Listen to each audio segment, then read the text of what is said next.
Shalom mes amis, que la paix de Jésus-Christ soit sur vous qui me suivez à travers cette vidéo.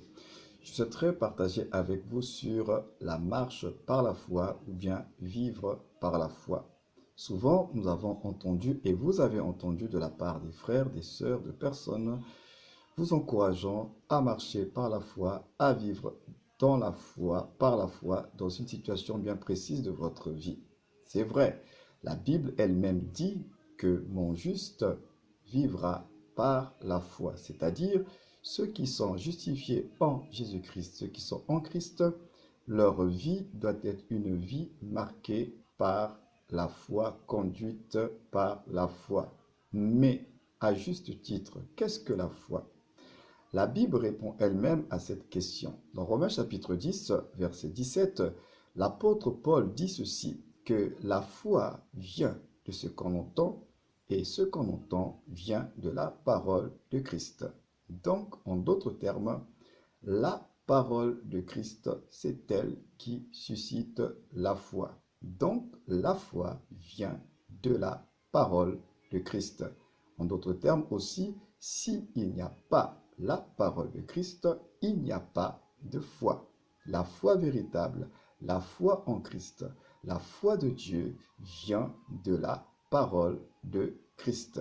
Donc, lorsque nous invitons des personnes à vivre par la foi ou bien à marcher selon la foi, nous devons être sûrs que ces personnes ont reçu des paroles, des promesses de Dieu, qu'elles ont été personnellement interpellées par la parole de Dieu et qu'elles ont reçu personnellement une promesse de Dieu par rapport au projet, à l'entreprise, à la décision qu'ils veulent prendre. Parce que s'ils n'ont reçu aucune parole personnelle de Dieu dans leur cœur, dans leur esprit, il va être difficile pour eux de marcher par la foi. Parce que la foi, c'est une espérance. La foi, c'est une assurance que ce que l'on espère, on le verra s'accomplir, que ce que Dieu a dit, il va le faire. Donc la foi, elle est fondée sur ce que Dieu dit, sur ce que Dieu a dit, sur ce que Dieu a promis sur votre vie par rapport à votre situation.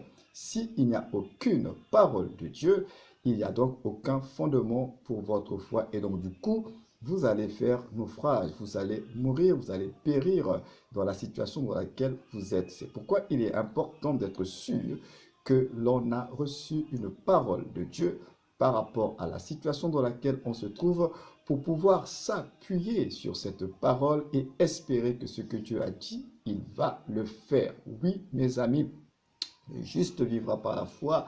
Nous sommes appelés à vivre par la foi. C'est une évidence, mais soyons sûrs que nous avons la parole de Dieu qui nous accompagne. Sans la parole de Dieu, il n'y a pas de foi véritable et la foi en Dieu et en Christ. Donc pour que notre foi ne soit pas stérile et improductive, nous avons besoin de pouvoir rattacher à notre projet, à notre entreprise, à la grande décision de notre vie que nous voulons prendre, la parole de Dieu. Y a-t-il une parole de Dieu qui parle de ma situation? Y a-t-il une parole de Dieu qui m'encourage dans ma situation? Y a-t-il une promesse de Dieu que j'ai reçue par rapport à ma situation? Oui, mes amis, il est important d'être sûr que la parole de Dieu est de votre côté, car sans la foi, personne ne peut plaire à Dieu. Alléluia. Donc, soyez bénis et encouragés ce matin à marcher par la foi, à vivre par la foi, mais à être sûr avant toute chose que vous avez reçu la parole de Dieu et qu'il y a une parole qui vous soutient dans ce que vous allez entreprendre. Que Dieu vous bénisse et à très bientôt. Shalom.